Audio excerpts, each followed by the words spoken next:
Thank you. It's something that a lot of us forget to say when our clients have paid our invoices all the time. And by the end of the year, we're kind of tired and looking forward to some time off. But being grateful and thanking your clients for paying their invoices and being good clients and treating you like you're part of the team rather than just a writer, it's a really important step to getting more business and building your credibility, and also a little piece in like your mental health thing, like giving back. And even if it's a gift basket or a note or a gift certificate to something, that means a lot to your clients and they remember that. Creating those memorable client moments is really important. So I'm going to walk through kind of today why we're doing client thank you notes and gratitude and what that kind of means for your business. So when you're working with other clients or other people, it's easy to forget that they're like, oh, it's just client name, right? Instead of remembering like, oh, it's Julie at this place, or it's Sandra, or whoever it is. It's easy to forget when you're talking to your freelance friends that like, oh yeah, it's just this person. Like it's just that person. It's not this whole huge company. You have a one-on-one thing.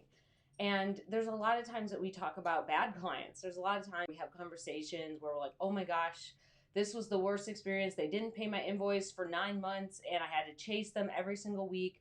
We talk a lot about how it's really hard as a freelance writer, but we forget sometimes to think about all of the good things that happen as freelance writers. And we forget to thank our clients for being good people. And even if it's not their fault that your invoice didn't get paid, like let's say it's the AP department, like the accounts payable or the CEO doesn't pay the invoice, at least if they're trying behind the scenes to help you and they're getting back to you on your emails, they're following up with helpful edits, they have a great attitude. Those are a lot of things that, kind of deserve a note or a gift or, something I like to send them at the end of the year just because it's nice around the holidays to get something. I usually send them towards New Year's because of a few reasons. So when I'm sending client gifts, I started with notes because I didn't have any money, and so I went to moo.com, and I got these really nice themed cards, like these little postcards, and I mailed them out to all my clients. So I went to my clients, said, hey,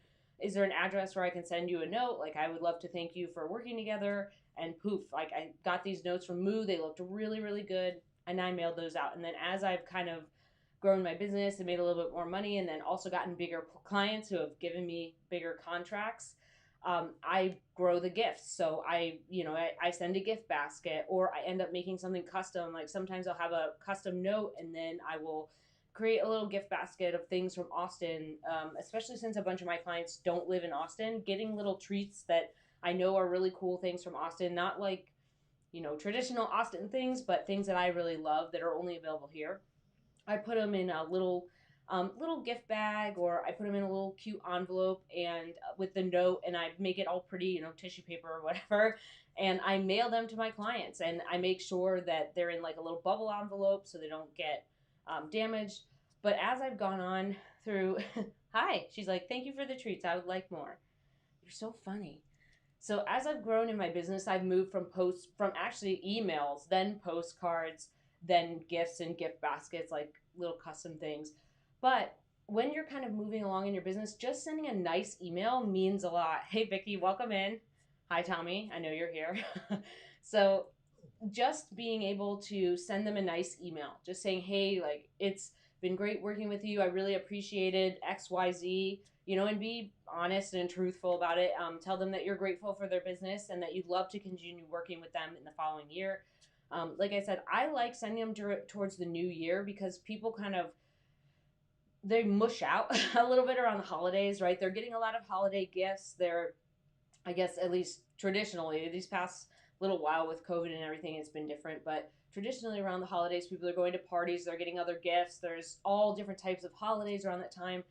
And I like the New Year's idea because it's like, hey, we're moving into a new year. I would like to continue working with you in the new year. And it's kind of a nice way to say, like, greetings from 2021 or 2022. And it's more exciting because people are used to getting holiday gifts. They're not always used to getting New Year's gifts. It's also like if you're really worried about if you're worried about offending someone or sending something that might be not okay, like a card that's too holiday themed, or I don't know, if there's something where you're kind of unsure, New Year's kind of gives you a chance to kind of avoid that if you're worried about it. I'm not saying you have to, just saying if you feel uncomfortable. New Year's, like welcoming someone to the New Year with an email or with a postcard, like I said, I got those on Moo. They were 30 or $50 for a pack of a lot, like 25 or something. And you can just write these little notes, and I always do them handwritten. Like my handwriting's not great. You can ask any of my clients, any of my clients, oh no, halftime. Oh wait, I'm winning. Yay. Getty just said Virginia Tech's winning 33-27. I don't know if that's, I guess it's got to be basketball, so that it's got to be the tournament that's going on.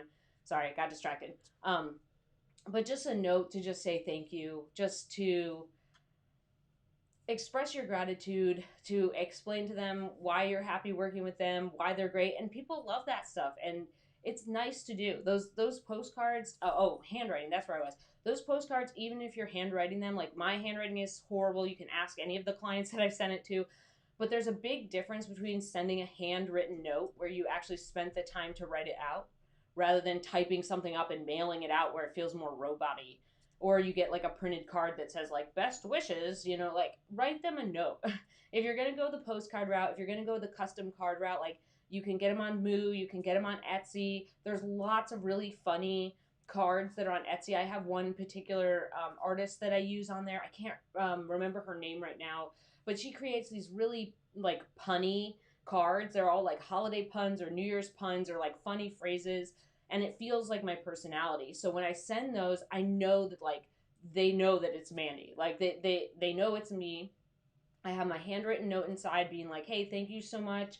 I've really enjoyed how, like one of my clients like always edits my work really well. Like there's these things where I just, every writer has them where you're like, "Oh crap, I shouldn't have done that," or I made this mistake or whatever.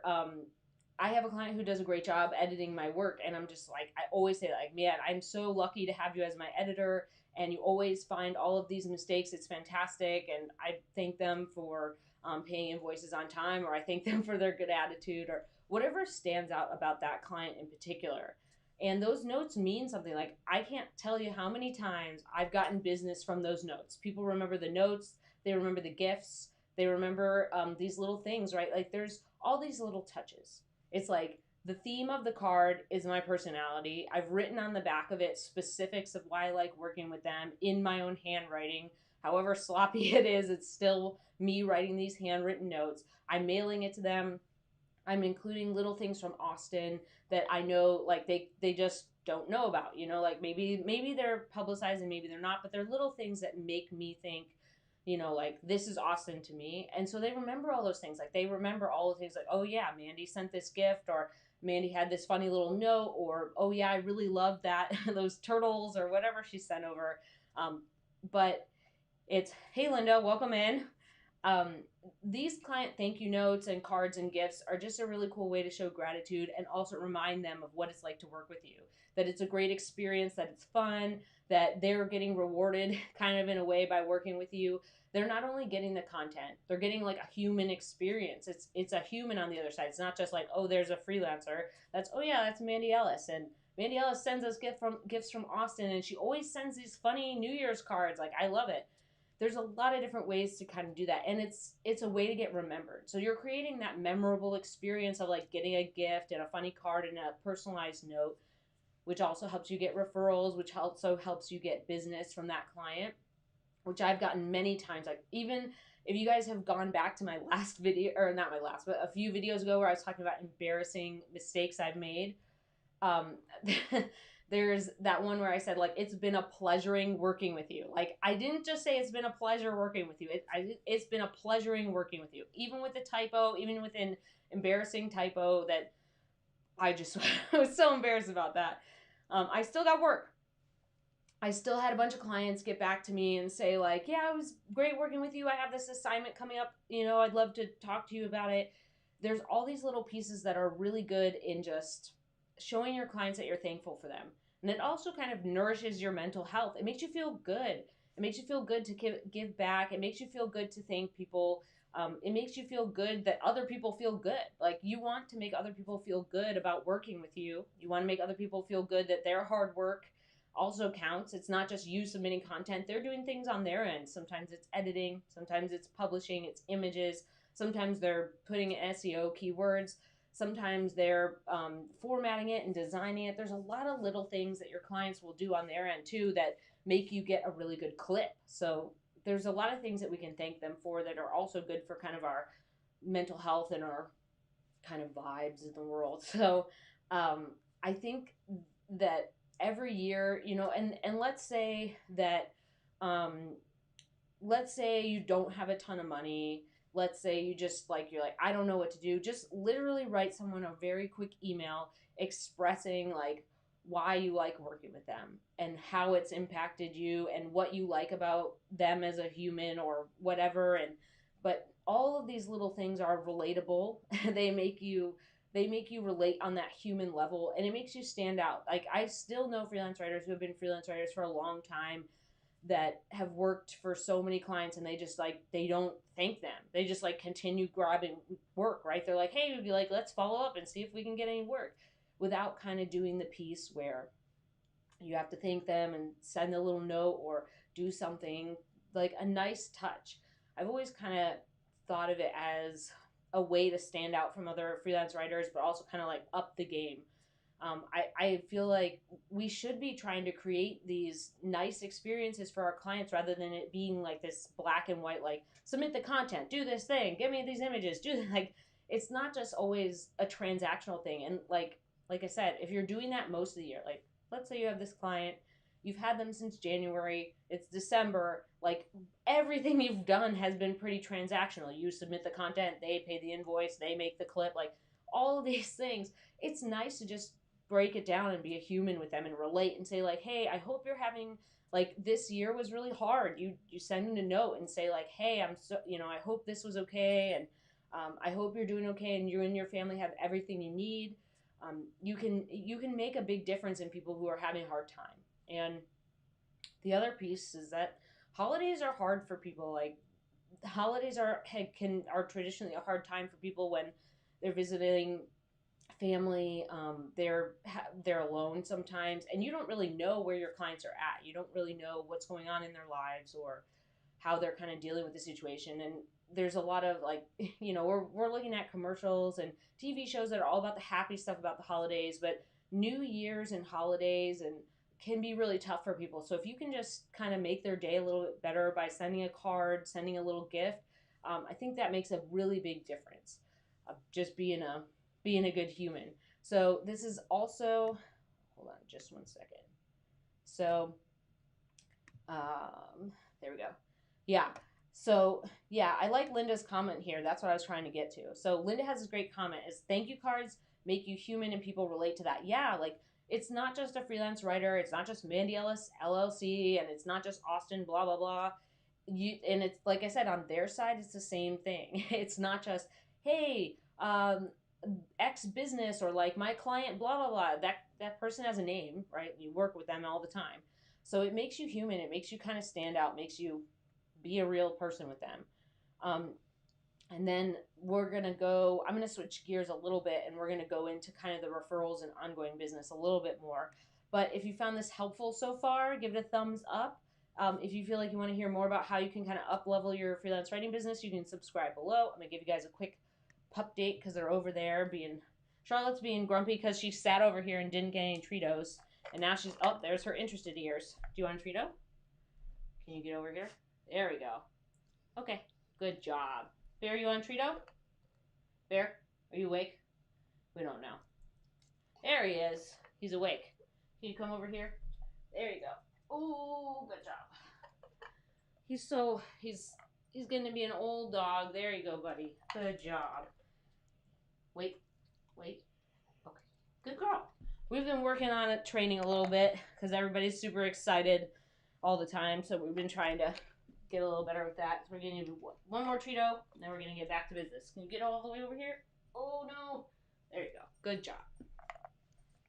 You can also send funny pictures of your dogs if you want to send out funny cards.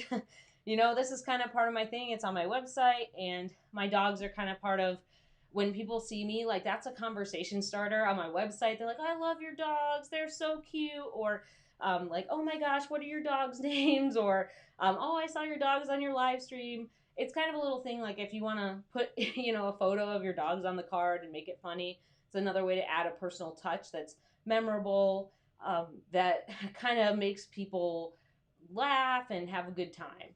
So we're about halfway. So if you have any questions about this so far, or any other freelance writing questions, you can pop them in the chat. I'm going to go into like referrals and ongoing work. So a lot of times people like to talk about referrals and ongoing work as just following up, collecting your warm leads, putting them in a spreadsheet or some sort of CRM, like customer relationship management tool, or something where it's more automated on your follow-up. A lot of people, like a lot of coaches and other freelance writers, like to talk about that. And I like doing that too. Like I have Boomerang, I have it go around for warm leads to say like, hey, do you need any help? Is there anything coming up that you may need, like content assistance on, basically. But you have a cough. But the other piece is that those referrals and ongoing work also come from the little touches that you put along the way. So it's not just following up, and it's not just onboarding or making the process of paying an invoice easy or any of that stuff. It's also like being a nice person to work with. And when you send little gifts and when you show people how grateful you are to work with them, and you send these really nice emails, you don't have to send nice emails just at the end of the year too. Like if you have a big invoice and someone pays it 100% up front, like you can definitely send them like, thank you so much, like I super appreciate it. Just let them know. But those little pieces, those memories that people make from working with you, that's how you get more referrals and more ongoing work. You're getting ongoing work from them being kind of more top of mind to them, and being more memorable than just like, I have a stable of 10 writers, like who should I call? It's more about, they know who you are, and they're like, oh yeah, like someone, like let's say they go to coffee with someone you have no idea who it is, and they're like, oh yeah, man, we've really been struggling with finding the right freelancers, or we just don't know what to do with our content. This is an opportunity for them to be like, oh my gosh, I know exactly who to refer. Like, let's talk about Mandy, or let's talk about whoever. And that's a nice way to get referrals, because they remember your messages. They remember what it's like to work with you. They remember how nice you were and how excited you were. There's a lot of little pieces there that build into your brand. They remember who you are. And it's not just about sending emails. Like, it's not just about warm leads of saying like, I'm going on vacation, can you use some help? Like, I'm going to be out of the office.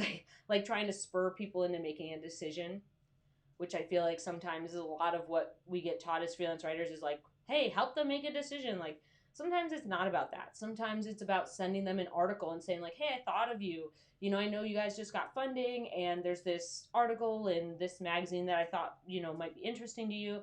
Those little touches sometimes help too. And you can just say like, hey, thanks so much for responding to my email. Like, let's say you send someone an LOI and they say, not right now. Well, that's okay. We can still send them other stuff, and we can kind of become memorable in that way too. And that helps get referrals, that helps get more ongoing work. Like, let's say they're ready to hire us and they're like, you know what? Now we have this big project. And you're like, sweet. Instead of doing this, small one off, I've got like this $3,000 project. So,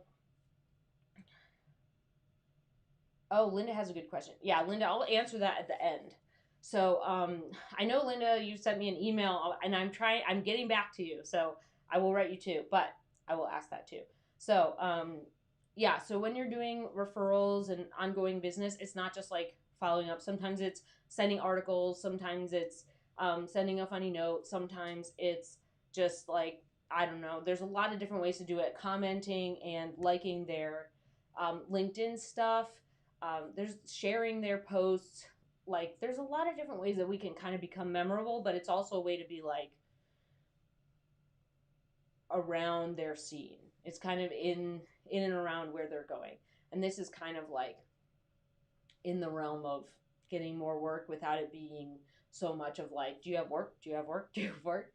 So, yeah, when you're sending those thank you notes and being grateful, like expressing gratitude to your clients, it also means feeling grateful, which, it's hard to do sometimes. Like I have a hard time with it sometimes when I'm just like really feeling down in the dumps, and I feel like everything's hard or I've taken on too much work, it's hard to be like, oh my gosh, like I'm so grateful for all this work. Like, oh my gosh, when you're tired and you haven't eaten that day. And but that gratitude that you feel also comes through in your client experience. So if you can feel grateful, like, man, they got back to me on my email, even though I saw they were on LinkedIn a ton. I saw they did this and this and this.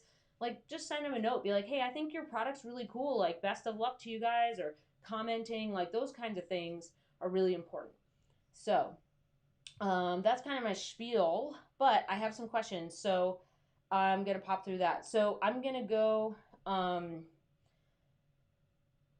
Yeah, Tommy has a funny comment, which I'm going to share here. I very rarely share his stuff, I think, but every once in a while. So he says, if you don't have dogs to put on your website, maybe you could get a bearded dragon and dress it up in different outfits. Don't do the outfits. I think that would be weird for lizards, but if you have a thing, or some people, I don't have kids, I have dogs. So, maybe that's kind of your memorable thing. Or I know some people use foods, or they use different, I don't know, an item that people can remember. So, okay, so Vicky has a good question here. I'm going to pop this up, and then I'm going to get to Linda's. So Vicky says, I don't know how to maintain that LOI relationship with a not right now prospect. Do you ask first before sending more stuff, or just send something cool every couple of months? So here's the thing. There's a couple things to do here. The not right nows, there's a few things that you can do. Number one, these are where I boomerang them. They're like, hey, thank you so much for following up. Right now, we're doing everything in-house. Or, hey, thanks so much for, reaching out. Right now, we don't need any help, but we may in the next 6 months. This is when I say, okay, cool. I either come back and say, hey, do you mind if I follow up in a few months to see if you need any help? And I've never gotten a no. I've either gotten silence or a yes. So you can ask them and say, hey, do you mind if I follow up? Number two, you can not ask and just say, hey, thanks for letting me know. I'll follow up with you in a few months to see what's going on, whatever, and that can work. And you just boomerang it 3 months out. You just get into Gmail, boomerang it around. And LinkedIn, right, emails you. LinkedIn messages, if they're responding to your LOI on LinkedIn, they send you a message, just boomerang that email 3 months out. And then you can follow up and just say, hey, whatever. If you want to follow up with sending over something cool, just boomerang it for 2 months instead of 3. It's a really easy way to kind of give them stuff. And then it's also, you can follow them on LinkedIn, right? You can follow their company page, and then you can see it in your feed, and you can like their stuff, and you can comment. And then if you're following them, you can go to your bottom of your profile on LinkedIn and look through all the places you're following and scan through their page and say oh, they did a white paper, or and look through all the stuff in their feed in there. So the not right nows are going to be a lot of what you get. So something that I've been kind of noticing in my business right now, I had a conversation about this the other day with some of my friends. My cycle recently has been 6 to 9 months. My recent cycle of follow-up and getting a client and seeing what's going on has been somewhere around 6 to 9 months. So when I get a client, recently what's been happening is I have to follow up multiple times, and it's not right now, not right now. Oh yeah, we need help. So this is a really important thing where you want to kind of put them in your loop. And the way to put them in your loop is, I just love boomerang. It just puts it back in your inbox. It's something that you deal with every day as your email, and you don't have to worry about missing something. You can always put it back in there. And like I said, if you follow them on LinkedIn, that'll help you keep in the loop. I always keep a file too. I have a note thing where I just keep little articles where I'm oh yeah, I need to send this to Nicole, and oh yeah, I need to send this to Sam, and I need to send I keep a file where I come across something, and the next time my email pops up, let's say it's 2 months later, I'm oh yeah, here's this article that I was going to send, poof, and I send it off. So think about it in terms of who you really want to work with, who you really want to nurture, and who you really like working with, who's a great person. That's the kind of stuff that you want to keep going with, following up with articles, or following them on LinkedIn. And then also the not right nows, the boomerang is the business. So Linda, I know that you where's your thing? Yeah, okay. So Linda, I know I got your note, and I'm getting back to it, I promise. So it's kind of a long answer, which is why I haven't written it yet. So if we're talking about the importance of an email list, I'm an introvert and I simply hate collecting emails. Long story, thought I'd ask. So I like to think of myself as an extroverted introvert. Like, I like to be around people, but only for a certain amount of time. And usually when I'm around people, I need like a lot of time to myself. So I like to be around people, but only for certain amounts of time. And then I need like a lot of time by myself. Like, I work upstairs by myself. I work by myself like all the time, right? We're freelance writers. And I just like to recharge. Like, sometimes it's sleeping, sometimes it's laying around in bed, sometimes it's watching The Price is Right, which, you guys, if you haven't found out that Pluto TV runs The Price is Right 24 hours a day, you're missing out. So I found that. So it's a really like nice background noise while I work recently. So anyways, Pluto TV is like a channel on our Roku. So anyways, if you're looking to watch The Price is Right all the time, Pluto TV. Anyways, so email list. I didn't start building an email list until last year. And there's a difference here. Some freelance writers recommend that you start building email lists for certain types of clients. So if you're building a certain email list to nurture clients, you need to know exactly who's on that email list. It can't be an email list for like a catch-all of everybody. A lot of times what's most successful with an email list is it has to be super niche down. So for example, your email list would be only B2B SaaS companies. Your email list would be only messaging and positioning clients in the cybersecurity space. Your email list would be only real estate and prop tech companies. Like, your general, if you make a general email list and you just write every week about like how to do your content, like, it's too wide. Like, the people who are in one niche don't need the same stuff as another. Like, people who need case studies or blog posts, sometimes they're in one niche and there's another niche that's just like, you know what, we do really great with webinars and podcasts, we want to go in that direction. So the issue is, when you're creating an email list, the people who are recommending it, at least from what I've seen, is like they have a very specific niche. They do B2B software. They do like accounts payable SaaS. These are just examples, but they have a very specific niche of who that email list is. So like, for example, with my email list, like, I know who I'm talking to in that email list. I know who should be on it.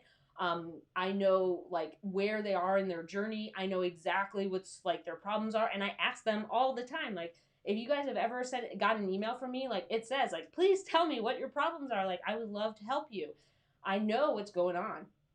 So the email list thing, that can only be done with a very specific thing. Like, I get that you can have a general email list, but the other thing is that you then have to balance your freelance work, your email list, your very specific emails. You need to email them every single week because you need to be in their inbox to grow your list and kind of become well known. You need to have some sort of freebie or download to get more people on your email list.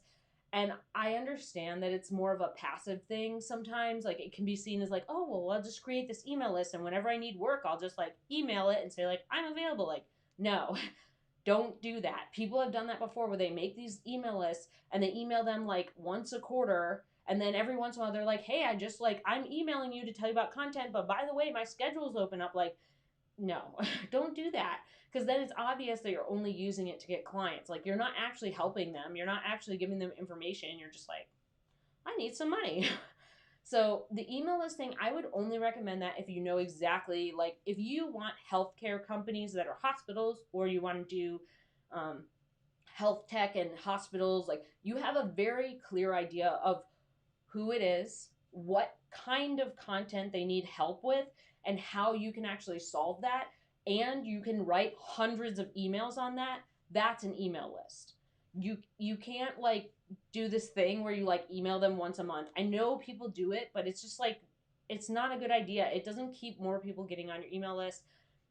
It's not a good way to communicate, because if you're only like, think about it monthly, you're only communicating with them 12 times a year. There are a lot of other people communicating with them more than 12 times a year. And a lot of those times people communicate with you, like, I've been on these lists. I've been on other freelance writers lists. I know like what they're doing, and no, don't do that. Don't be that writer who like shows up in someone's inbox to ask for money, where you're just like, hey, like join my email list and I'll give you this free checklist, and then like never check in with you and never give you any help until I need money. Don't. You need to be giving away a lot of stuff. Like you need to be giving away a lot of tips. You need to be giving away specific tips that help them, because what happens a lot of times with these email lists is like they get wins and then they want to hire you to do it for them. So you say like, hey, try this out. Like when you're doing a case study for a B2B tech company, try to do this, this, and this. They go out and try it and they're like, oh my gosh, it works so well. She's so smart. I need to hire her to do this because now that I know it works, like I definitely want her to do it. That's how it works. It kind of rum tumbles. Oh, thanks, Charlotte.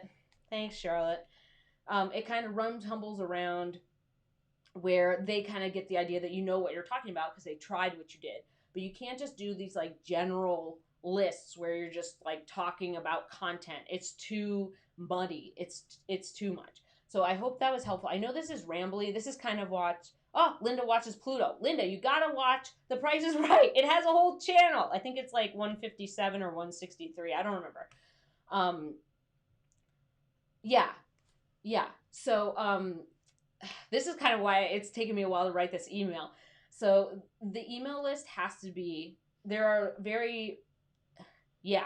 And Linda says, some companies email me 2 to 3 times a day. That's too much. That's too much. Once a week is good. Some people do twice a week, but I think once a week is good. People have other things to do.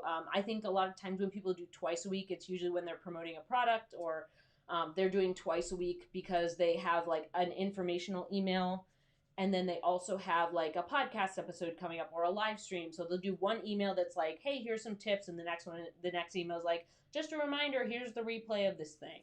So yeah, the badgering part is annoying. Yeah. So when you're building an email list, I'm going to give her a Treato because she's sitting down here being cute. Here you go. There you go. So when you're building an email list, you have to know those things. You have to know who you're talking to, what specific content they need help with, how you're going to build your list, what freebies you're offering, and basically like, what's your end result? Like, are you trying to get work, or are you just trying to show that you're a thought leader in this, certain space of content? There's a lot of different things. Yeah. So I didn't start building an email list until I was like, you know what? I'm seeing a lot of things that I want to create for freelance writers. I'm going to start an email list so I can let them know. And then now it's like I have a course coming up in the next few weeks, and that's something that I'll email about. So that would be another reason to have an email list, is like I've created resources to help people, and I know exactly who they are. I know, like I can tell you, like you'll see it when we talk more about my course, or like when I talk more about my course. But I have like 4 specific types of freelance writers that I know exactly who my course is for. Like I'm not saying like it's just for freelance writers. Like there's a lot of things in there where it's like I know who I'm talking to. That's the point of the email list, is you need to make a real connection with people's problems and understand where they're coming from, what they're struggling with, and then answer that with your content. That's why building an email list for your freelance writing business has to be so honed down. I haven't seen a lot of success with people. At least if you have success with building this, like leave me a comment and let me know. I would love to know how it's working for you. But all the lists that I've been on that have just been like general lists for like, want to be my client, join my list, or want to get a content checklist, blah, blah, blah. The content is infrequent, not targeted, not really showing the knowledge that they obviously possess, and it's just not good. So I hope this was helpful so far. If you feel like you got value from this, and you're going to implement thank you cards and gratitude, and maybe like, I don't know, try an email list, leave me a thumbs up. Leave me a comment below. If you feel like you want to learn more about freelance writing, feel free to subscribe. I will give you guys one last pup date, even though I have a pup out of the date area. So, Bear, you awake? He is awake. Here you go, buddy. Can you get over here? Oh, good job. Can you get one more? I'll leave you a little one. There you go. Good job, buddy. That's what happens when you're 14 and a half. You're over here. Can you come over here? Can you participate? Good job. Can you sit? Can you show everybody your stuff? Down. Down. Good girl. Wait. Okay, good job. All right, let's leave one for Bear. There you go, buddy. You're hard to get to, Bear. You're kind of far away today. Now let's see if we can have her wait. Okay. Okay. Good girl. We've been doing some training, guys. So, there we go. Now we're back. Okay, so show gratitude to your clients. It'll not only be good for your mental health, but it's also good for your business. Be a real human with them. Thank them if they've been a great client throughout the year. I like New Year's rather than holidays because you're starting a new year. It's kind of like, hey, what are you percolating on? It's kind of like a nice way to thank them for the past year, but then also, welcome them to the new year. Always create those kind of memorable client experiences. Think about how you can create gifts. Oh, thank you. You create gifts that talk about your sense of place, like where you live, or things that remind them of you, or like little things that are like handwritten notes or postcards or something. But I think that's always really helpful, and it's really great for your business relationships. So, pup dates are good. Linda says, pup dates have helped me train my cats. I did not know that you could really train your cats that much.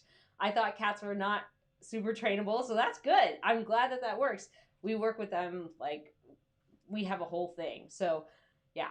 I hope this was helpful, and I hope you guys have a great weekend, and I will see you next Friday at noon Central. Bye.